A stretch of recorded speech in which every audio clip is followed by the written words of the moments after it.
Si vous me suivez ici depuis quelques années, vous aurez sans doute pu comprendre ma passion pour le café. C'est quand j'habitais à Montréal que m'est née cette passion. Et depuis, j'ai rencontré plein de torréfacteurs. Puis je suis rentrée à Bruxelles et j'ai co-créé un café en édition limitée. En fait, j'aime le café, mais j'aime avant tout les rencontres que j'ai pu faire. Après 3 ans de passion, j'ai enfin eu la chance de visiter une ferme de café. C'était comme dans un rêve, et comme un accomplissement pour moi. On a parlé du monde du café, des enjeux, des changements climatiques, et puis de mes projets aussi. Alors bienvenue dans la plus belle journée de mon voyage au Costa Rica. Notre visite de la ferme d'Alero, Volcan Azul. C'est ma dernière journée au Costa Rica. J'ai un vol ce soir. Je suis contente de partir à... Contente de partir, c'est ça? À 19h30. Ouais, c'est cool. Imagine, t'avais un vol à 6h du mat là. Ça aurait été trop triste, genre. Aujourd'hui, c'est une journée trop chouette que j'attendais depuis le début du voyage. Vous connaissez ma passion pour le café. Le Costa Rica est un grand producteur de café. Aujourd'hui, je m'en vais rencontrer Alero qui tient une ferme de café depuis maintenant, elle existe depuis plusieurs générations. J'ai tellement hâte parce que on a visité des entreprises, des trucs, mais c'est pas la même chose. Là, c'est sur le terrain. Et le truc qui est le plus fou, c'est qu'en fait, Alero, il fournit des marques de café que moi, je bois à Paris, au Canada. Donc, il est cuit à Bruxelles, à Paris, à Copenhague, à Amsterdam, etc. Et il y a plusieurs marques de café que j'ai déjà eues chez moi parce que j'ai acheté leur sachet de café qui potentiellement venaient d'ici. Il nous ouvre ses portes et c'est très rare qu'il fasse ça. Normalement, il fait juste ça avec ses clients. Du coup, je me sens d'autant plus choyée et reconnaissante. Et on a dormi en face des plantations de café. C'est pas les siennes, mais quand même. Genre, peut-être qu'un jour, je pourrais me dire que mon café vient de là. Je suis trop contente. J'ai hâte. Il y a presque.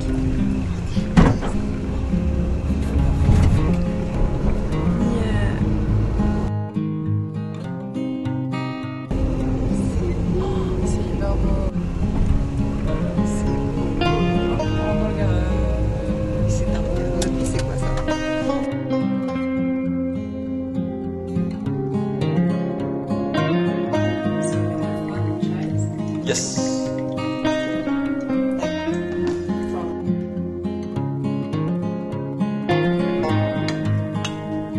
Thank you. Je m'en remets pas. Il est super bon. Ouais. Genre, Ouais.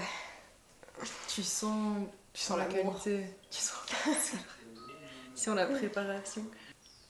Je me demande c'est quoi les arômes. Bah, c'est fort, c'est assez sucré. Hein. C'est ça que Brice va m'apprendre à faire. Ok, si vous vous demandez qui est Brice, vous inquiétez pas.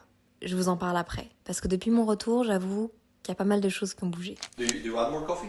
Yes, please. Thank you. Oh, this is the first Alejo. He was the first one exporting coffee.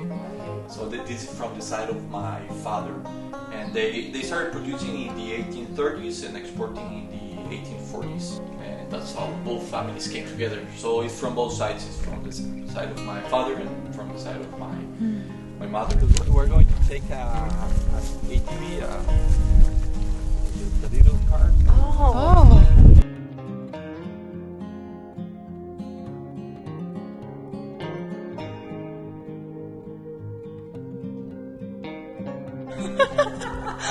Sure. Oh yeah, I can go on the back. So cool. J'adore, je fais la même. You can see that these roads are intended for tractors and this kind of thing. Alero nous a montré une partie de sa ferme. On est passé par des champs, des forêts, de la jungle. Il nous a montré certaines plantations et variétés de café. Mais il faut savoir que c'est pas du tout la saison du café au Costa Rica. À ce stade-ci, la cerise du café est verte. Et il faut attendre la saison des pluies, et puis quelques mois, avant de pouvoir finalement les récolter. Alero nous a expliqué quelle variété de café il plantait ici. Et surtout pour quelle raison. Typical is like the base of most of the varieties that they come from Ethiopia. I really like it. And the flavor of this one is really special. It's like having a tropical fruit. Oh, interesting. Oh.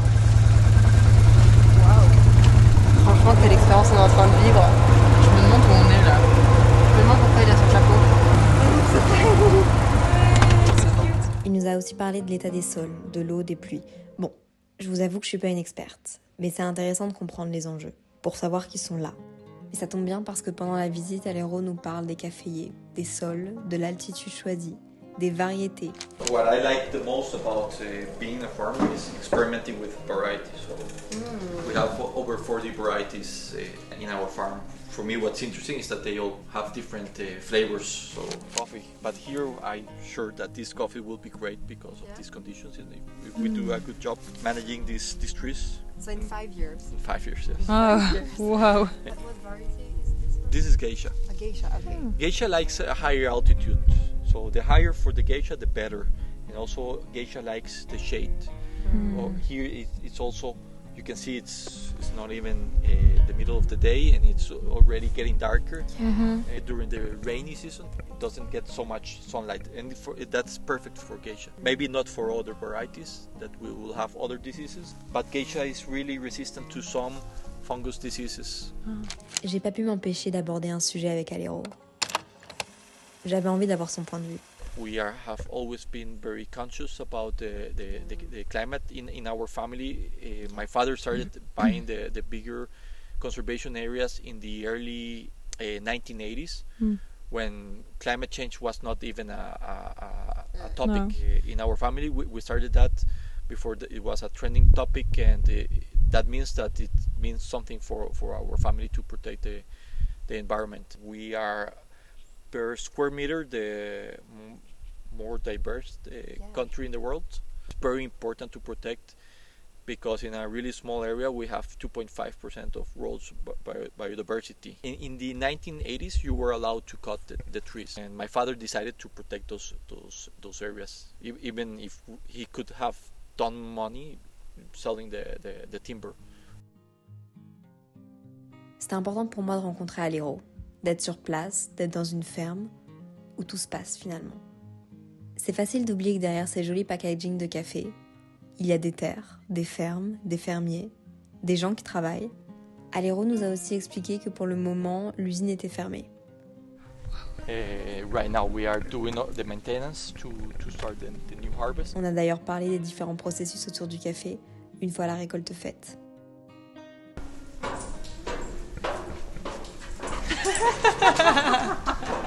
And the heavy coffee, which is the first quality, will come out this pipeline, and then we have the skin, the pulp, then we have the mucilage. And what do you usually do for like geisha type of coffee? Most of the geishas this year were anaerobic the process. The one that in Cup of Excellence we had a couple of winners. C'est important de comprendre toutes ces étapes et tous les facteurs qui peuvent impacter le goût du café. Et puis quel plaisir de pouvoir partager ça avec Inès. Avant de repartir, on a même pu parler du futur du café avec son papa, à qui appartenait la ferme auparavant.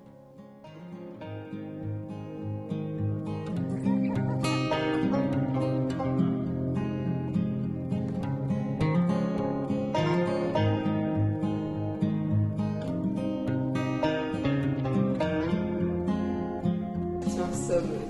The coffee community is not that big, and it's really nice because at the end you end up making a lot of friendship with people in the community. We have Thank you. this one. This is Oh, it looks like a cool. yeah. It's really nice, and it was one of the first specialty roasters in Montreal. So Yeah. Je suis à l'aéroport, c'est certainement pas le meilleur endroit pour faire ça. Mais ce qu'on a vécu avec Inès ce matin, c'était incroyable. C'est juste incroyable parce que normalement, il ne permet pas aux visiteurs random comme nous de venir. Parce que, et j'en suis super fière, je commence à me construire un réseau de personnes que je connais, d'entourage autour du café. Il a bien voulu et il a proposé de nous montrer sa ferme. Il a pris 3h30, 4h à nous faire goûter du café, à nous montrer ces centaines d'hectares. C'est incroyable et à nous expliquer les valeurs de sa ferme, qu'est-ce qu'il fait, qu'est-ce qui est important pour lui. C'est une bonne source d'inspiration et c'est un truc de fou parce que je vais avoir de nouvelles choses à vous raconter. Inès et moi, de A à Z, on était comme ça. J'ai vraiment pas les mots sur ce qu'on a vécu parce que je sais, et j'en ai pleuré, que c'était un moment hyper privilégié que tu vis genre une fois dans ta vie. Tellement de choses à dire, mais juste j'ai eu un gros coup de cœur. Son papa est arrivé après et son papa du coup il gérait la ferme avant Aléro. Donc c'est fou quoi. Et on a pu parler de café de spécialité, on a pu parler un peu de mes projets, j'ai pu avoir de leurs conseils et je trouve ça fou parce que eux, sans eux, il n'y a pas de café chez nous, il n'y a pas de bon café. C'est eux qui ont toutes les connaissances, c'est eux qui ont toutes les techniques. Ils nous a montré des arbres qui sont en train d'être plantés, des caféiers, et qui vont être qui vont donner des fruits et qui vont seulement pouvoir faire une première récolte dans genre 5 ans. Et je trouve ça fou de planifier comme ça à l'avance alors que nous on est dans l'instant. Genre j'aimerais bien sortir ma marque de café en 2 mois et c'est ce que j'ai fait avec la co-création de café. Je fais ça en 1 mois, je fais ça en 2 mois. Alors qu'en fait ça prend tellement de temps et respecter le travail des gens aussi genre sur place ça prend tellement de temps. Donc bref, déjà que ce voyage était dingue avec Inès, là vraiment je suis à mon summum de bonheur et je suis comblée et je suis hyper reconnaissante. Vraiment c'est fou. Je dois vous dire qu'en rentrant du voyage, j'ai eu un gros déclic. J'adore vous partager ma passion du café et essayer d'apprendre des choses par moi-même. Mais j'ai envie d'en savoir plus, d'aller plus loin. J'ai envie de passer au niveau supérieur pour approfondir mes connaissances et pouvoir partager encore plus avec vous. Alors j'ai contacté Brice. C'est grâce à Brice, champion de barista de France 2023, que j'ai pu faire cette vidéo. C'est grâce à lui que j'ai rencontré Aléro. Les gars, aujourd'hui je commence une formation autour du café. Je me suis dit qu'il serait temps d'acquérir des skills, des nouvelles skills et de la crédibilité. Entreprendre une formation et investir sur soi-même. L'éducation, le savoir, c'est la clé. Donc je suis trop heureuse, je vais apprendre plein de choses. En plus je fais ça avec la meilleure personne sur Terre, le champion de barista 2023, Brice. Je suis Brice Robin, je suis le champion de France de barista 2023 et je suis ton formateur café.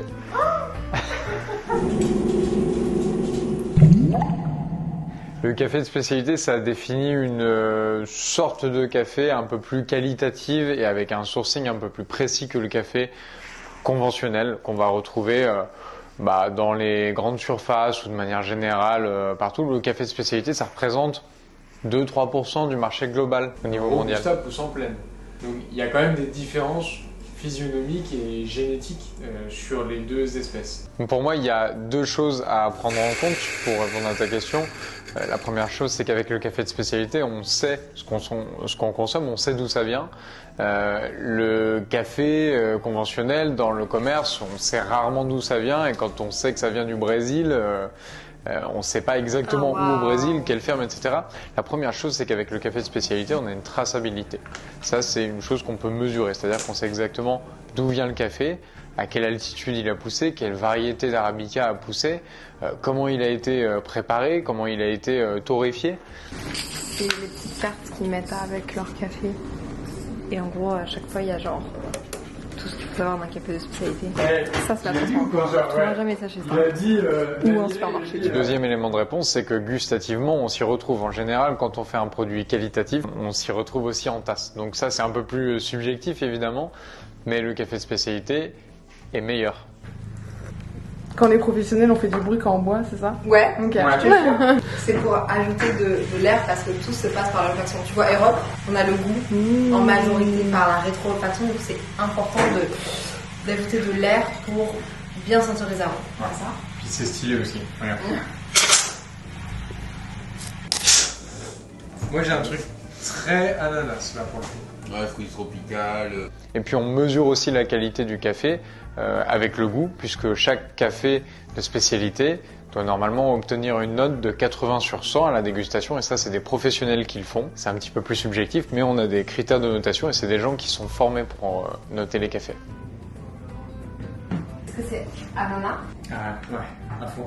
Ah. C'est hyper tropical comme... Ah quand ouais. tu as une note comme ça hyper marquée, Ouais. c'est sympa de confirmer, de savoir si tu sens la bonne chose. Ah. Mais j'irais vers un truc un peu plus épicé quand même, non? Un café de spécialité, il ne doit pas contenir de défauts majeurs. Donc, c'est-à-dire pas de morceaux de bois, pas de cailloux, pas de grains cassés, pas de grains malades, pas de grains infectés avec des maladies, ce genre de choses. Ouais, très professionnel. C'est drôle parce que mes cours ressemblent vraiment presque à des cours de chimie. On va avoir une notion très claire des acides lactiques, tartriques, maliques et lactiques qu'on peut retrouver dans le café. En fait, quand je suis avec Brice et chez Fève, un torréfacteur parisien, je suis un peu comme dans un laboratoire. Et puis je découvre aussi des nouvelles choses dont j'avais jamais entendu parler et qui sont finalement peut-être le futur du café, comme la cascara par exemple. La cascara, déjà, c'est le fruit, l'enveloppe qui entoure les 2 grains de café. Donc quand on a 2 grains de café face à face, comme ça, il y a souvent un côté plat et souvent un côté rond. Et bien on a autour de ces 2 grains de café, avant la torréfaction, un fruit. C'est ce qui tient les grains de café ensemble. Ce fruit, ça s'appelle la cascara. À la ferme, il est peu consommé, en tout cas, il l'a peu été jusqu'à il y a quelques années. Et depuis quelques temps, on essaye de le retraiter, c'est-à-dire de le sécher et de l'envoyer pour consommation dans les pays consommateurs, nous. Et ça fait une espèce de thé, une espèce d'infusion de café alternative. Alors c'est un produit qui contient de la caféine aussi, mais qui n'a pas du tout le goût de café. Et surtout, c'est un produit qui à la base était jeté, qu'on n'utilisait pas. Je n'ai jamais goûté. Et Léa n'a jamais goûté, donc on va goûter sa première infusion de cascara. Ouais. Ah, on les voit bien, c'est Et donc magnifique. là, on a des cerises de café reconstituées qui, à l'intérieur, tenaient les 2 grains de café. Ça sent vraiment la cascara. Pêche, prune, un peu pomme, hibiscus. Ma première cascara. Donc t'as pas mal d'acidité, et là on comprend pourquoi le café est acide à la base. Ça goûte un peu la pomme, ouais. Vraiment le jus de pomme acidulé, un peu le cidre. Ah, je suis hyper impressionnée. Ah, c'est génial. Ouais, c'est vraiment top. Ah, c'est trop cool. Et ça, c'est un produit de récup, en fait. Je me suis rendu compte que j'avais envie d'apprendre plus, de devenir meilleure. Pas seulement pour moi-même, mais aussi pour les gens avec qui je travaille sur mes projets de café. Et puis aussi pour vous, histoire d'avoir plus de choses à vous partager et des meilleures bases pour créer. Vous avez suivi de près mes premières rencontres autour du café à Montréal. Mes premiers cafés ratés dans le coffee shop d'une de mes amies à Montréal. Ma première co-création de café avec le Belga. Et puis maintenant, on se retrouve à visiter une ferme au Costa Rica et à prendre des cours avec Brice chez Fève. J'en apprends tous les jours. Et je suis tellement heureuse de partager avec vous ce voyage autour du café. Peut-être qu'en fait, mon histoire avec le café vient juste de commencer et qu'on a encore beaucoup de choses à apprendre, vous et moi, et beaucoup de choses à partager. Est-ce que tu peux nous faire la cafetière italienne? Le V60?